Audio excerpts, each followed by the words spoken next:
Emva komothuko kuza kuqalwa inzilo, kodwa abahlali balapha bakwafuna ukuba kwenziwe ubulungisa emva kokubulawa kwabantu ngokungenalusini. Sinxunguphele kakhulu ngoba lo nomnganga siwubona sewulapha khange siwucingele.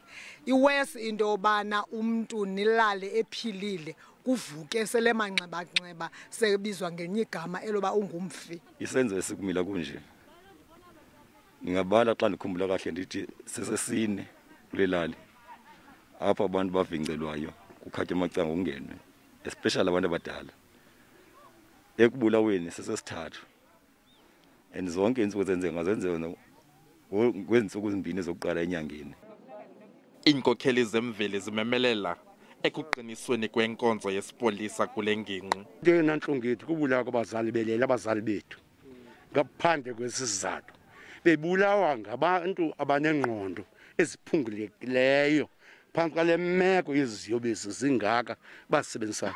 Uluntu nxa ngaphela siyoyika ngoku. Asiyazi into yokuba ngubani ozawulandela. Within 72 hours masibone basiyangaphi na. Sizawuyenza njani ke loo nto ngokuthi ndimisele igqiza labacuphi abangompondo zihlanjiwe ochwepheshe abazawulandelela le case. Baninzi ke babuya kwi-component ezahlukeneyo zonke they're all skilled detectives. Kutyalwe oonontlalontle ngelokuzisa iinkonzo zentuthuzelo ngokwasemphefumlweni. Abongile Yankees kwiindaba ze-SABC, Ndisecacadu.